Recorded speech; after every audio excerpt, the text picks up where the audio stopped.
Hi all, it gives me great pleasure in addressing all of you through this wonderful platform which is the internet media.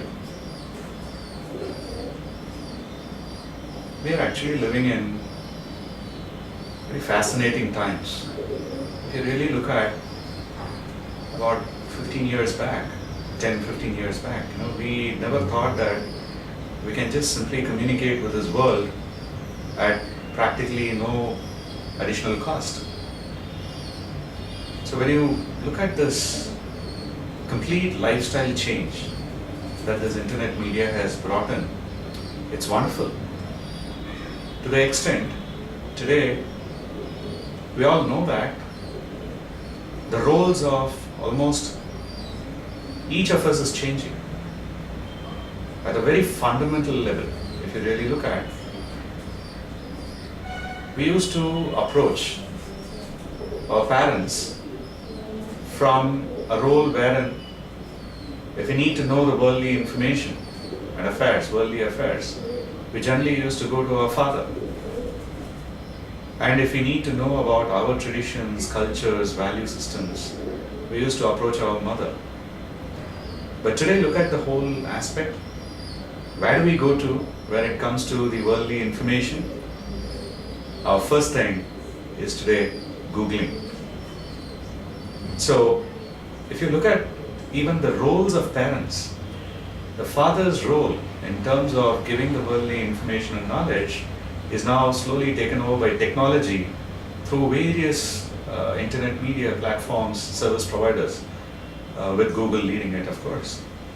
And if you look at the way the traditions and cultures are, today most of the youngsters derive their own cultures and value systems more from various other social media, like your Facebook, Twitter. There are so many, n number of them, and still it's just going on and on.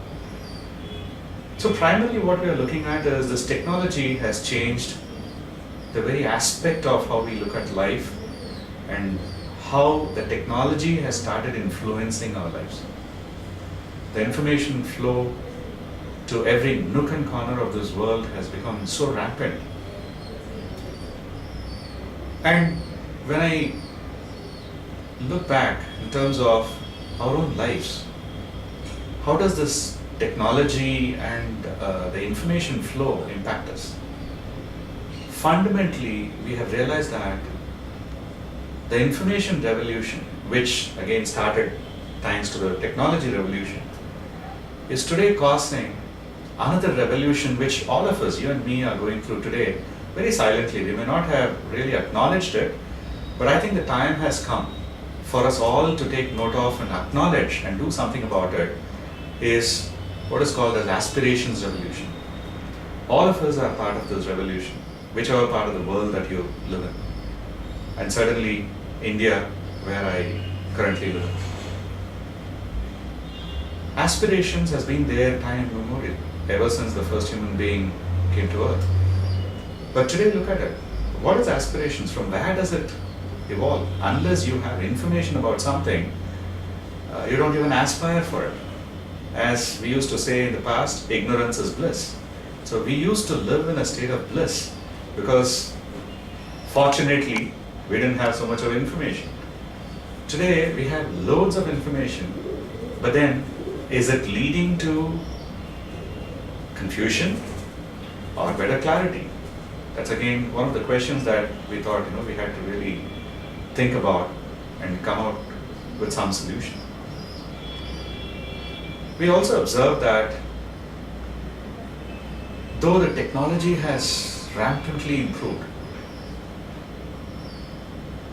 the entire life today across the world is more and more getting pushed towards probability. Because you take, in the past, there used to be an ups and downs in the economies of various countries, but then the cycle time of the ups and downs used to be at least about 5 years or 8-year business cycle times. But today, thanks to technology and the speed at which the information is flowing, the business cycles have become very much shortened. Today, you see that every almost 2-3 years, you see a complete up and down in your business cycle, in your economic uptrend and downtrend. So today, if you very seriously look at it, who is driving this whole thing? Do we really have the leaders who are in a position to really understand what this technology is leading the lives on this earth? It's a big question mark. Because we have seen the leaders come from a humanities background, we have seen leaders come from economics background. Like you see the Prime Minister of India today, he is leading more from an economics perspective. But you hardly have seen leaders in this world leading nations more from a technology perspective as well. Somebody who has understood how to best blend technology with economics and with humanities. I think going forward, the biggest challenge that this earth is going to really address, challenges are always welcome, so absolutely it's a great challenge for us all to really look at and work towards a solution. So today, what we need to address at a macro level, which impacts each one of us, is leadership. There is dearth of leadership. There are leaders, but then we don't have clear-cut solutions as to how we need to address global economy. And that's why you see, everyone is trying to put in their own thinking hat and trying to evolve solutions. We're all in the process. So the first thing that comes out very glaringly thanks to technology is there is a dearth in leadership. Now, when you talk about dearth in leadership, what is leadership? Leadership is nothing but proactive ownership. And ownership is not just in one aspect. If you look at macro level leadership, then it has to be a lot more holistic ownership. But what gives you the ownership? Ownership, if it needs to be proactive and at a macro level, it all needs to stem basically from the fact that you want to own it up. If you don't want to own it up at that level, then there's no ownership. And today we see that a lot of leaders are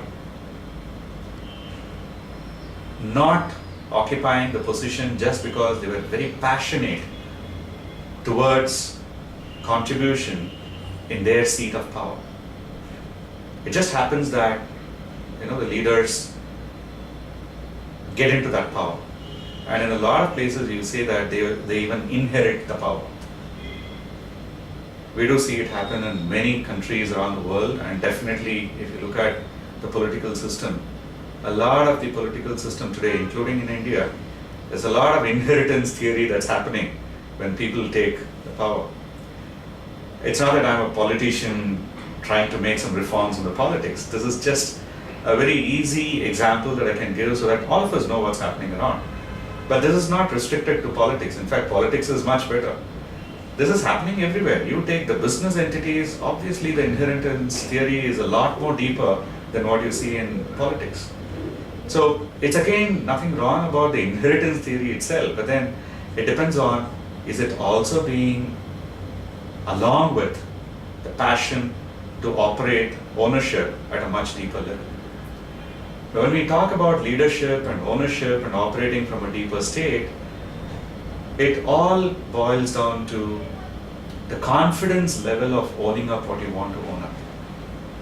And where does the confidence level come? You are confident in handling something when you have a lot of conviction about that subject. Whereas today you look at what is happening. Everywhere the technology is making so much of information flow and access much faster and much easier just at press of a button. It has led a lot more towards confusion than clarity. So when almost all the human beings are led towards confusion, the clarity part is obviously missing. And when the clarity part is missing, where is the conviction? And when you don't have conviction, where is your confidence? When you don't have confidence, what are you going to own up? And when you don't own up, there's no leadership. So we have been in Ladder Consultancy. We have a very bright young team with a blend of both Gen X and Gen Y. Of course, now we are also in the process of hiring some of the Gen Z, the millennium generation, so that we are in a position to address all the generations, the mindsets, and then collectively look at what solution can we bring about so that we enable all human beings today in terms of how to basically become an individual who will have a greater deal of clarity in what they want to do, which in turn gives them a greater deal of confidence to do something really meaningful in their life today. When I talk about doing a lot of things meaningfully in life today, look at a startling gap that we have today. Whenever I hear from people saying that, oh, it is recession and jobs are not there, there is a fear, whichever part of the world it is, and whether it's in India or whether it's in Western worlds, it really doesn't matter. People are always looking at things from a probability theory, and immediately they respond to such a scenario with a lot of fear. So it has also become all the more necessity today that individuals are really looking at themselves in terms of the deeper aspects of their own personality. It goes without saying that do they really know how to use the information? More than ever before. In the past, say 10 years, 20 years back, if somebody wants to gain knowledge, they had to really put in a lot of hard work. They had to walk miles together to just go to a school or a college and get knowledge. Today, when the knowledge is in your fingertips, how come as a person we are also generating within ourselves more of fear than confidence? That's where we just need to really look at. So looking at all these things, we in Ladder Consultancy, we are very happy to announce to the world, and in particular to you, that the solution to all these problems is not outside, but it's inside you. So if you need to bring in a lot more leadership in this world, you first need to become a leader of your own self and your own life. Do you want to know how? It's very simple. All that you need to do is, you are today part of this revolution called Aspirations Revolution. Can you say no? I'm sure you are as aspiring to do very well in this life of yours as I do. So all that you need to do is, right from this minute, start thinking about how are you approaching your own aspirations. Do you have any clarity, first of all, in your own aspiration? Do you know how to approach your aspirations, how to manage, how to define? That's where the Ladder team has put in almost a decade of research and has come out with a complete structured approach on how an individual can look at themselves very deeply. And when I talk about aspirations, it's not simply goal setting. It goes much beyond, and aspirations for us is all about sustainable success.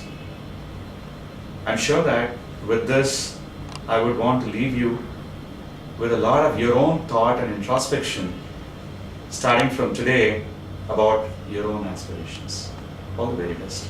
Thank you.